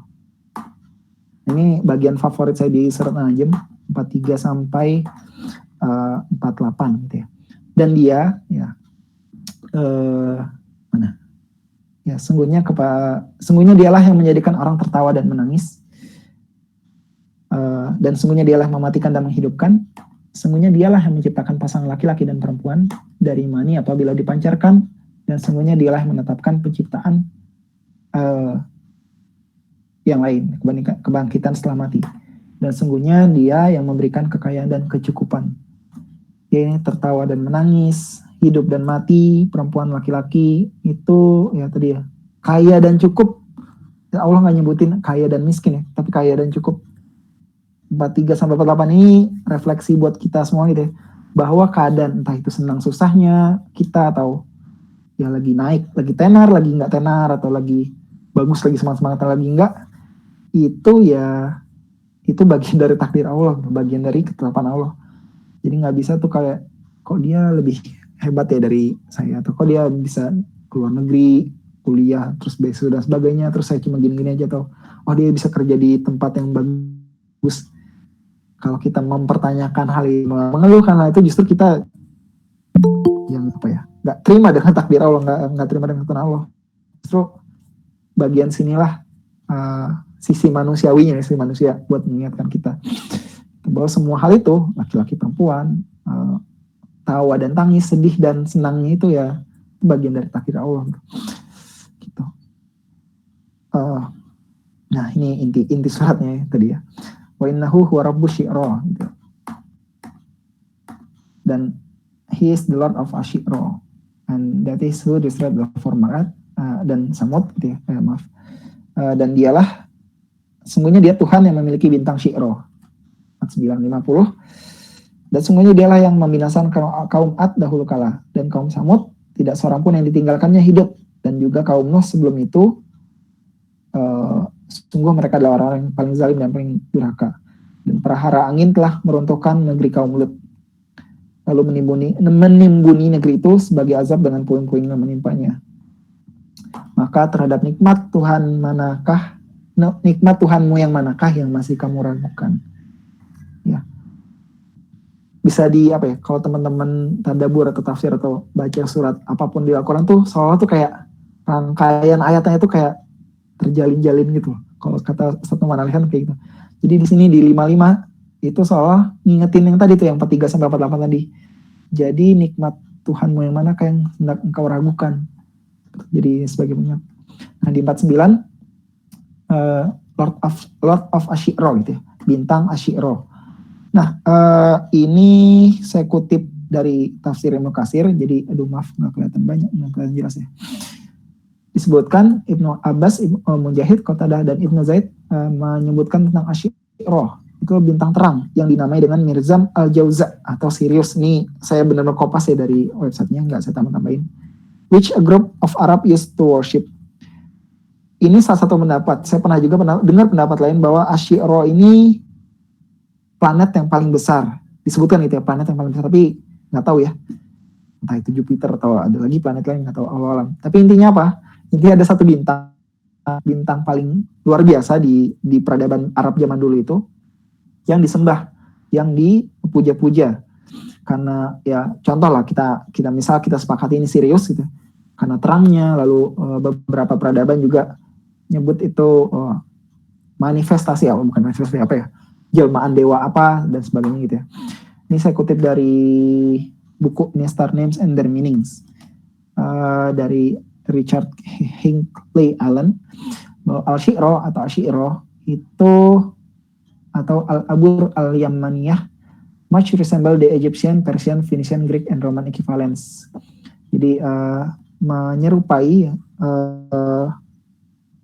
apa ya namanya, sosok yang diambil dari peradaban Mesir, Persia, Fenisia itu di dekat, kalau nggak salah dekat-dekat daerah Syam gitu ya, Yunani dan Romawi. Jadi disebutkan yang menyebutkan Ashira ini bisa jadi itu versi Arabnya dari bahasa Sanskerta Surya, terus si matahari itu ya, karena bersinar, sangat bersinar. Di Al-Abur Al-Yamaniyah, the passage refers to myth, mengacu ke mitos Canopus yang melewati selatan gitu ya.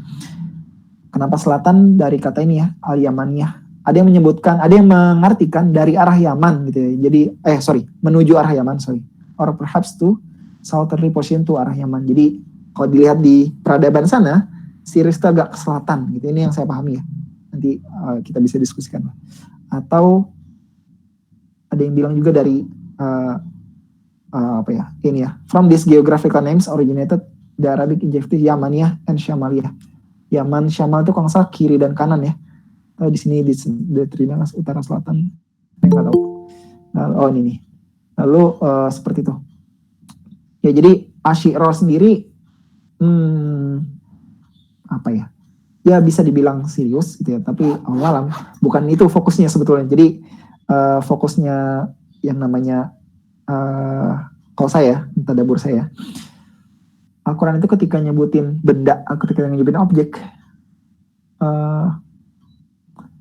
bukan tujuan kita untuk wah ini bintangnya kayak tadi tuh kayak yang apa Miracles of the Quran atau apa namanya ke yang Harun Yahya yang tadi misalnya Asy'ira, oh Syi'ra tuh bintang apa ya, dicari bintangnya, oh bintangnya bintang ini, lalu kita fokus ke bendanya itu aja, tapi lupa pesan di balik itu apa gitu, bahwa pesan aslinya adalah kok nggak bisa back ini ya, that he is the Lord of Asy'ira gitu. Bahwa Sirius atau Asy'ira itu punya Tuhannya lagi gitu. Orang-orang ketika itu dia nyembah Sirius, mereka nggak tahu bahwa di Sirius itu justru hamba dari suatu yang lebih besar lagi, itu Allah Subhanahu Wa Taala, seperti itu. Dan dia tunduk ya, si Sirius itu, bintang-bintang lain juga tunduk ke ketetapan Allah yang seperti saya sebutkan tadi.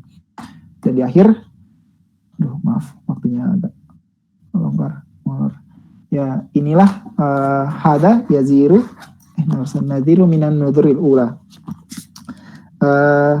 Ini Muhammad adalah salah seorang pemberi peringatan di antara para pemberi peringatan yang telah terdahulu.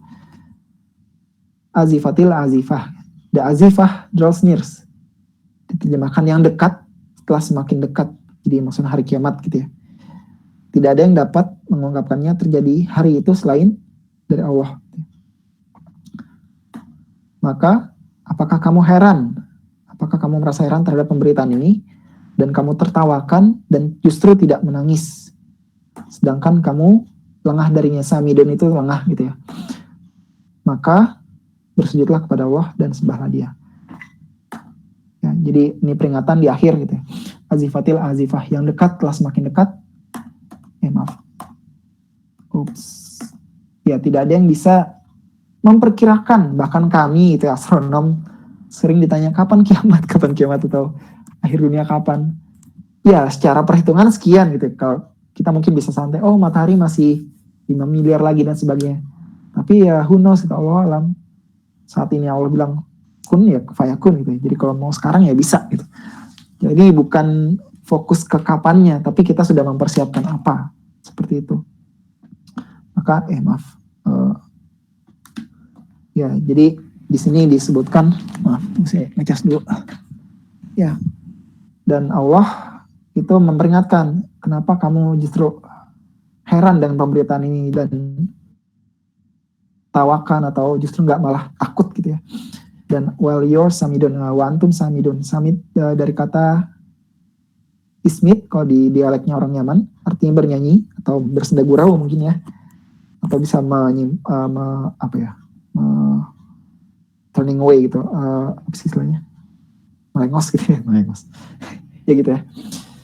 Dan maka Allah memerintahkan untuk sujud. Nah ini kita disunahkan untuk sujud tilawah gitu, ketika mendengar ayat-ayat seperti ini. Fasjudu lillahi wa'budu. Disebutkan bahwa Al-Bukhari meriwayatkan dari Abu Ma'mar berkata bahwa Abdul Waris berkata bahwa Ayub berkata, Ikrimah berkata, dan dari Ibn Abbas, Nabi prostrated, sujud ketika membacakan surat An-Najm, dan Muslim dan para Muslim, para kafir Quraisy nih, idolaters nih, penyembah berhala gitu ya, jin dan seluruh manusia juga sujud dengannya. Ini menarik ya. Jadi ketika ayat ini turun, bukan cuma Muslim, bukan cuma mengikut Nabi Muhammad aja yang sujud, tapi semuanya juga sujud. Nah, dijelaskan bahwa, ini saya dengar juga dari ceramah Ustaz Numan Ali kan, bahwa ketika ada perintah fasjudu lillahi wa'budu, orang-orang yang selain Muslim itu justru mereka sujudnya karena ingin sujud ke tadi ya, Lata Uzza Manah tadi gitu. Jadi ternyata kita diperintahkan sujud ya, sujud untuk menghormati Lata Uzza Manah. Jadi beda orientasinya. Kalau mereka sujudnya karena itu ke Nabi Muhammad dan para sahabat itu ya sujudnya ke Allah gitu. Seperti itu. Jadi ditutup dengan ya itu tadi ya, diawali dengan wan najmi idza hawa, diakhiri dengan fasjudu lillahi wa'budu. Bahwa ya ini ya, saya tutup dengan ini, saya kutip lagi. Tidakkah engkau tahu bahwa siapa yang ada di langit dan siapa yang ada di bumi bersujud kepada Allah, juga matahari, bulan, bintang, gunung-gunung, pohon-pohon, hewan-hewan yang melata, dan banyak di antara manusia. Wa katsirin minan nas di sini ya. Tapi banyak manusia yang pantas mendapatkan azab. Barang siapa diingatkan Allah, tidak seorang pun yang akan memuliakannya. Sungguh Allah berbuat apa saja apa yang dikehendaki. segalanya bersujud gitu ya, termasuk kita, termasuk matahari, bulan, dan bintang. Seperti itu. Lanjut ayat 18. Allah alam bisawab. Mohon maaf kalau waktunya agak molor. Saya kembalikan ke Hansa.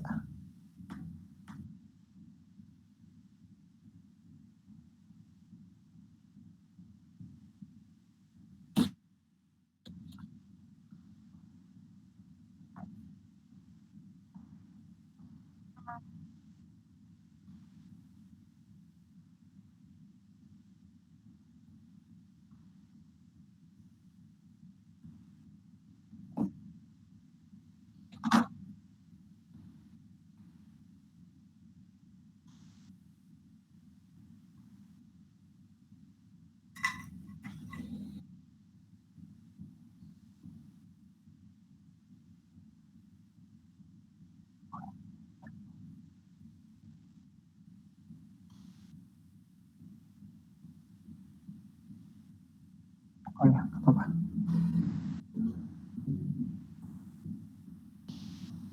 Oh iya, mungkin sambil nunggu, saya coba buka itu ya tadi ya, Space Engine. Jadi saya mau tunjukkan orbitnya Sirius. Ya, kita sharing-sharing aja lah ya. Silakan Mbak Adila. Assalamualaikum warahmatullahi wabarakatuh. Waalaikumsalam warahmatullahi wabarakatuh. Nama saya adalah Farhatunisa, izin bertanya, Kak, bagaimana ya pada zaman sekarang kan banyak khususnya anak muda yang masih percaya dengan zodiak gitu. Kan kalau mempercayai ramalan itu kan termasuknya sirik kan ya. Terus gimana gitu cara mengertinya? Itu kita kasih menurut kakak gimana gitu? Sip. Oke. Saya coba jawab sebenarnya. Pertanyaan tentang zodiak ya. Jadi banyak anak muda. Saya baru tahu bahwa sekarang juga masih ada yang percaya zodiak. Kirain zaman saya doang. Ya nggak apa-apa. Jadi zodiak itu bagian dari astrologi gitu ya, bagian astrologi. Bukan astronomi. Astrologi itu mengaitkan objek langit, posisi rasi bintang apapun itu ya, dengan nasib seseorang. Contohnya misal lahir di bulan Februari, zodiaknya Pisces katanya gitu ya. Lalu kalau Pisces nggak cocok dengan orang yang apa gitu ya, Taurus dan sebagainya, karena ikan sama sapi nggak cocok gitu. Contohnya kayak gitu-gitu ya. Banyak yang hal dikaitin. Tapi justru sebenarnya saya mau cerita sedikit dulu. Zodiak itu asal dari mana? Jadi kenapa Februari itu Pisces, terus Maret itu Aries gitu nggak saya lupa. Itu justru dari pengaruh orang zaman dulu ketika ngelihat posisi matahari ketika bulan itu ada di rasi Pisces gitu. Jadi Pisces, Aries, Taurus itu juga ada dipakai juga di astronomi sebagai rasi-rasi bintang. Oh, bukan untuk urusan zodiak, tapi untuk keperluan penentuan posisi benda langit aja. Nah, kenapa bisa dikaitin sama nasib dan sebagainya, itu sebenarnya sisa-sisa penggalan zaman dulu gitu ya, bahwa ya tadi ya, nasib orang itu ditentukan dengan posisi benda langit. Gimana cara ngingetinnya?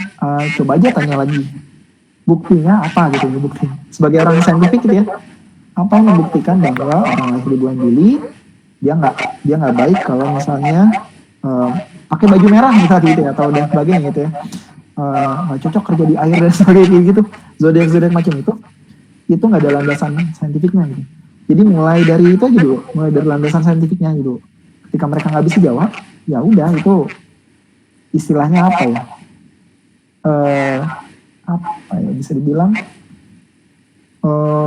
kurang baca aja kali, kurang baca banyak gitu ya, kurang main yang jauh. kurang ngerti gitu. kurang banyak belajar gitu. Justru cara nasihatnya ya ingetin aja, selain dengan itu ya, dengan haramnya kalau dalam Islam haram baca zodiak, ingetin aja bahwa zodiak itu nggak ada landasan ilmiahnya sama sekali. Justru sebagai orang modern gitu, sebagai peradaban modern, harusnya kayak gitu udah nggak ada kayak gitu. Allah SWT. Semoga bisa. Terima kasih atas jawabannya. Oke, mungkin ada lagi nih yang mau tanya atau sharing gitu diskusi. Ini Sabri Yunus, maksudnya gimana nih? Assalamualaikum Kak, sore salah tekan. Mau tanya atau memberikan tanggapan atau bagaimana? Sabri Yunus. Sekarang kelihatan apa Hansa? Eh, Space Engine Kak, udah. Oh, oke, sip. Player display. Oke, saya mau tunjukkan masih ada. Belum masih ada. Ya, jadi Sirius itu sambil nunggu ya, ada yang nanya. Iya. Orbitnya seperti ini. Ya. Jadi Sirius B yang kecil, Sirius A-nya mana tuh yang terang yang putih ini ya? Cara ngezooming masih, udah saya lupa. Pokoknya itu ya. Nah, kalau yang saya percepat, coba saya percepat ya. Dia akan kelihatan mengorbit. Nah, itu dia. Dia mengorbit pusat masanya. Jadi Sirius A-nya juga bergerak sebetulnya ya. Tergantung cara pandang. Kalau misalnya teman-teman mau ngeliat Sirius A-nya diam gitu ya, jadi bisa. Saya lupa cara ngaturnya. Bisa dibikin Sirius A-nya diam, nanti Sirius B-nya kelihatan ngegerak orbitnya lingkaran. Elips. Gitu. Jadi seperti itu. Silakan, ada yang tanya lagi nggak? Sorry, saya nggak bisa buka. Dari Leni Karlina izin bertanya Kak. Oh ya, Oke. Ini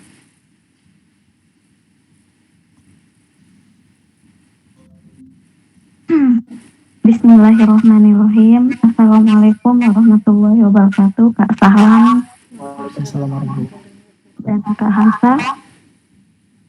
Izin bertanya Kak, gini, dari banyaknya bintang yang terang di malam hari, apakah ada bintang-bintang yang bisa digunakan sebagai penunjuk arah kiblat gitu? Semisal kita berada di suatu tempat yang kita tidak tahu arah kiblatnya kemana gitu. Nah, mohon jawabannya Kak. Terima kasih sebelumnya. Wassalamualaikum warahmatullahi wabarakatuh. Waalaikumsalam warahmatullahi wabarakatuh. Oke, saya coba jawab. Semoga laptop saya nggak lambat sambil nunjukin stellarium ya. Jadi teman-teman bisa coba cari di Google stellarium, STELLARIUM. Udah kelihatan belum ya? Belum Kak. Sebentar, entire screen aja deh. Share. Ini kelihatan? Masih loading, udah kelihatan. Masih loading, oke. Ya, jadi pertanyaannya ada nggak bintang buat arah kiblat? Ya. Sebetulnya agak tricky pertanyaannya. Kita di mana dulu?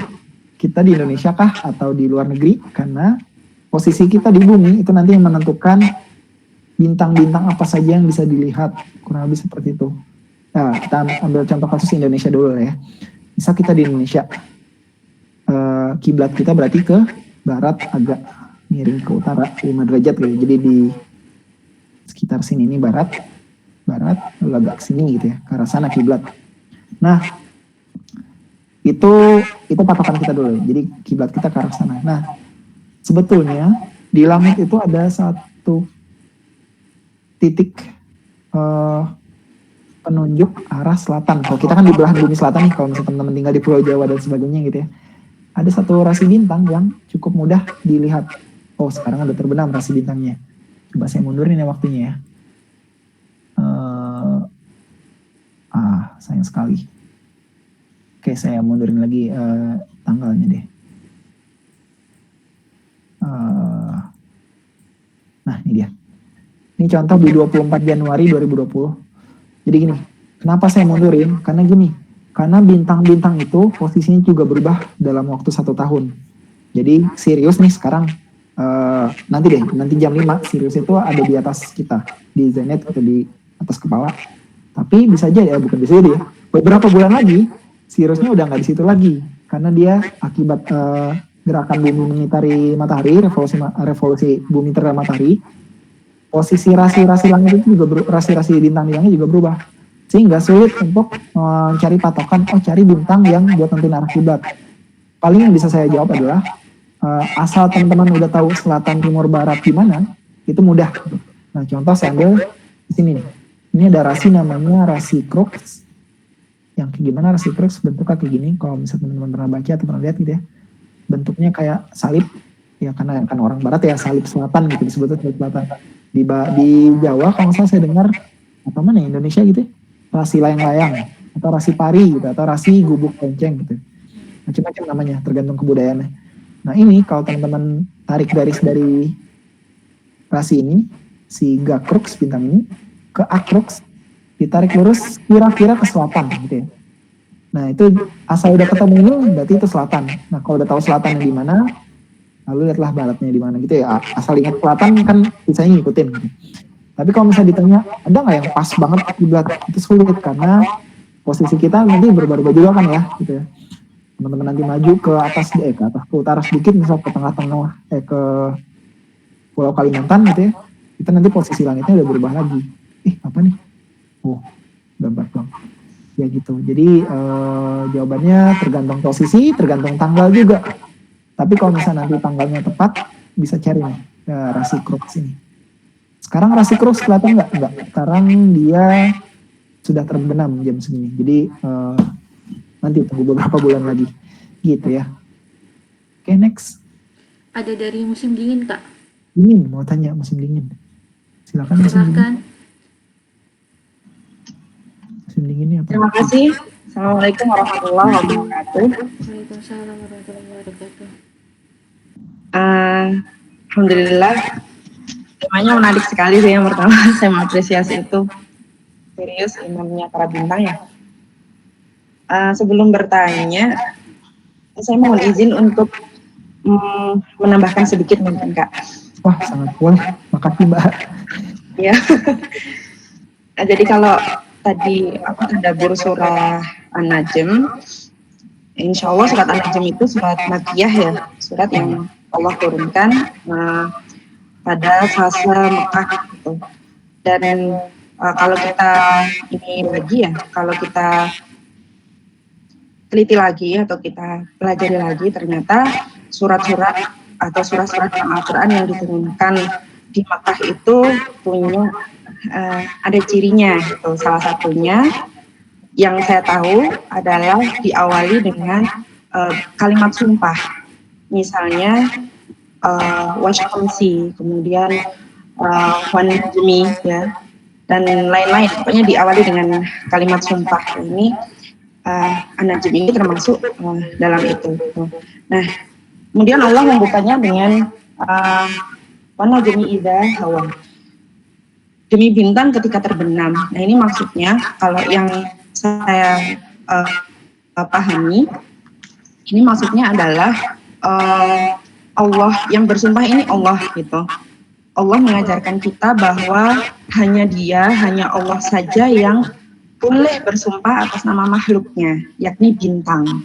Gitu. Sedangkan kita sebagai makhluk hanya boleh bersumpah atas nama Allah, tidak boleh bersumpah atas nama makhluk. Gitu. Nah, yang dipakai Allah untuk bersumpah atau makhluk yang lain, khususnya di sini An-Najm atau bintang itu, saya belum menemukan referensi mengapa menggunakan bintang. Tapi kalau kita teliti secara sains, ya, bintang itu adalah ciptaan Allah yang sangat besar, yang sangat energinya sangat ini ya, sangat kuat gitu dibandingkan kita manusia. Terus kemudian bintang itu juga merupakan sesuatu yang bisa disenangi oleh makhluk yang ada di bumi gitu. Nah ini termasuk salah satu fitrahnya manusia ya, ketika melihat bintang di malam hari hatinya merasa senang misalnya, ini kan salah satu fitrah. Dan ketika dihubungkan dengan masyarakat jahiliyah dulu, mereka itu senang menyembah sesuatu yang lebih besar daripada dirinya. Jadi memang termasuk fitrahnya manusia ya, fitrah tadayun atau mentakdiskan sesuatu, mensucikan sesuatu. Salah satu yang disembah oleh orang-orang Arab jahiliyah adalah bintang. Gitu. Ya Allah di sini bersumpahnya itu demi bintang. Kenapa? Karena bintang itu adalah sesuatu yang Allah ciptakan dengan sangat dahsyat, dan ciptaannya yang kita pelajari juga kita belajar aja sampai terheran-heran gitu ya. Masya Allah itu kuasanya Allah. Bahkan saya pernah membaca dan mendengar bahwa asbabul nuzulnya salah satu surah yang berkaitan dengan penciptaan langit dan bumi, insya Allah surat Al-Imran ayat 190-191 kalau nggak salah ya, yang mengajarkan kita untuk berpikir, beriman dengan jalan berpikir. Asbabul nuzulnya itu malah ada cerita di baliknya ya. Rasulullah itu menangis ketika turun surah Al-Imran itu. Sampai waktu subuh ya saat itu Bilal itu nunggu gitu kan, mau diiqomah kok Rasulullah nggak datang. Kenapa? Ternyata Rasulullah itu nangis. Kemudian Bilal itu nggak tahu itu nangis juga. Kenapa ya Rasulullah nggak menangis? Katanya Rasulullah, Bilal, barusan itu Jibril itu datang kepadaku dan menyampaikan surah Al-Imran. Kan dikatakan di situ penciptaan langit dan bumi, tanda-tanda bagi orang yang berakal. Kenapa kok sampai Rasulullah itu menangis? Karena maha dahsyatnya Allah, luar biasanya Allah menciptakan sesuatu yang luar biasa daripada akalnya manusia gitu. Nah ini ya, itu tambahannya. Jadi An-Najm ini adalah surat Makkiyah dan Allah mengawali dengan kalimat sumpah demi apa-apa gitu ya, seperti wasyamsi dan sebagainya. Itu sih tambahannya. Terus yang mau saya tanyakan ini banget. Kalau misalnya tadi dikatakan Sirius itu imamnya para bintang karena dia itu bersinar lebih terang daripada bintang-bintang lain.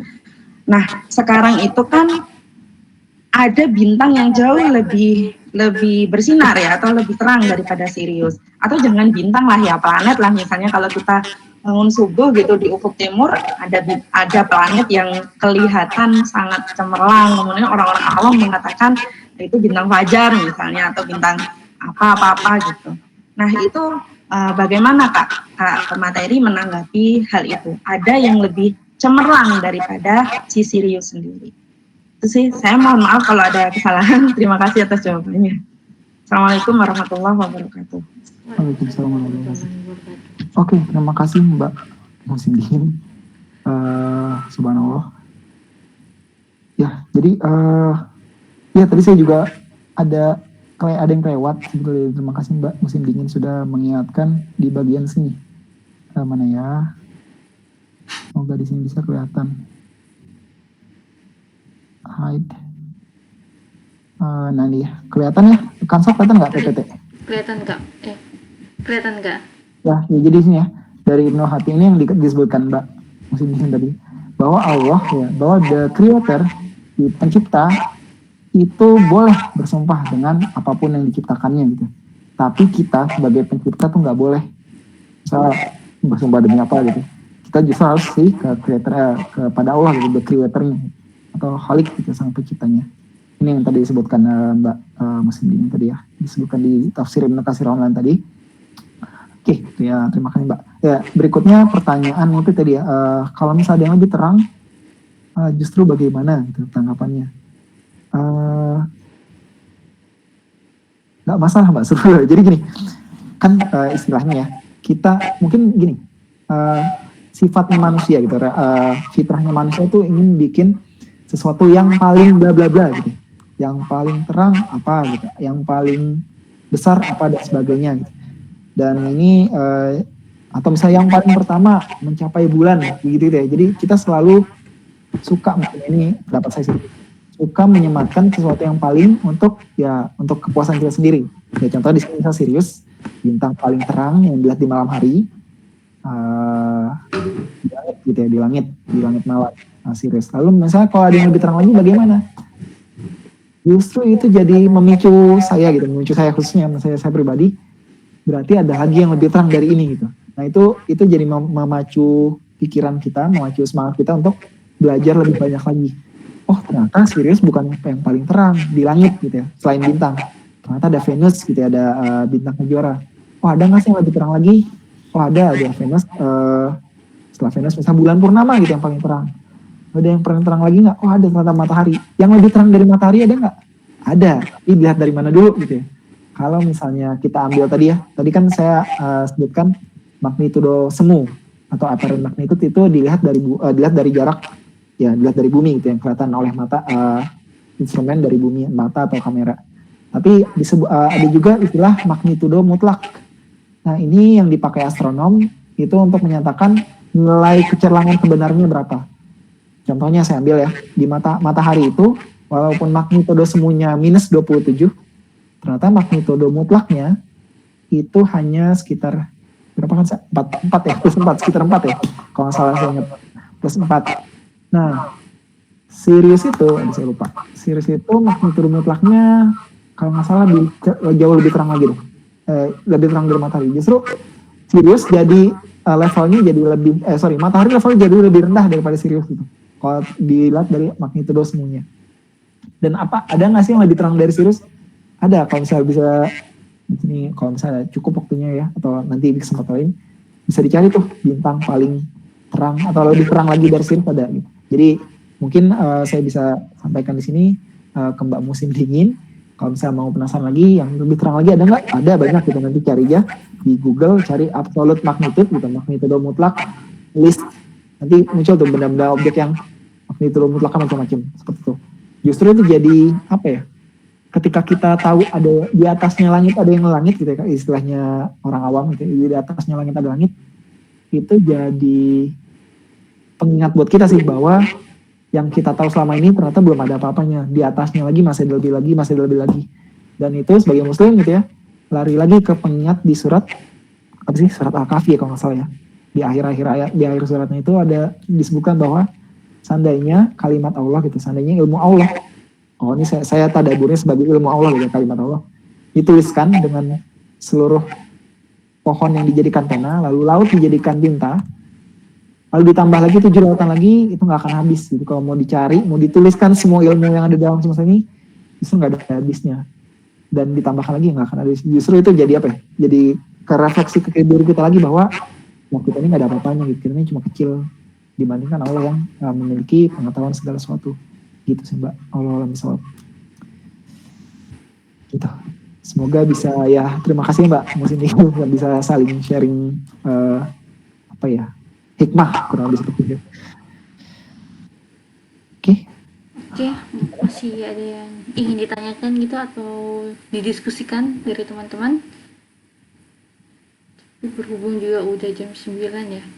Sepertinya udah nggak ada kali ya. Oh iya, maaf ya, waktunya jadi malam.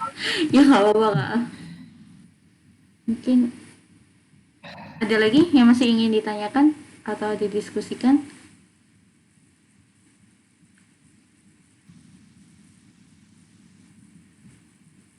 Oke, sepertinya sudah tidak ada ya. Oke, jadi mungkin bisa ditutup kali ya Kak ya? Gak apa-apa kan?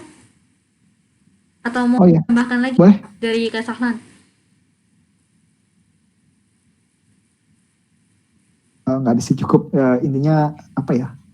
Jadikan apapun Al-Quran gitu ya. Al-Quran itu segala pedoman hidup, pedoman berpikir, pedoman berlaku, lalu ambil pelajaran dari sekitar kita gitu, dari objek, dari bintang, dari bulan, dari Venus, dari planet-planet dan sebagainya. Intinya direnungkan gitu ya, dan dicari hikmahnya ya untuk kita, untuk kehidupan kita. Dan harapannya semoga kita jadi muslim berakal, yang lebih bertakwa lagi kepada Allah. Allah misal. Mungkin kalau dari penutup dari saya, kalau hikmah atau apa yang bisa diambil dari surat An-Najm, utamanya di ayat ke-49 itu kan menyatakan bahwa Sirius itu kan ciptaannya Allah gitu kan. Walaupun pada zaman Arab Jahiliyah bintang itu disembah oleh orang-orang. Nah, kalau misalnya direfleksikan di zaman sekarang ini, mungkin tidak bendanya secara langsung yang disembah gitu kan, tapi akal manusianya yang menganggap bahwa alam semesta sekarang ini tuh bisa dijelaskan secara saintifik, secara matematis gitu, tanpa perlu adanya Tuhan yang dibalik alam penciptaan itu. Jadi saya kadang mikir, wah mungkin konteks itu masih berguna nih gitu di zaman yang sekarang, walaupun mungkin yang disembah adalah hal yang berbeda. Kalau dulu bintang Sirius, kalau sekarang ada alam semesta. Mungkin itu dari saya.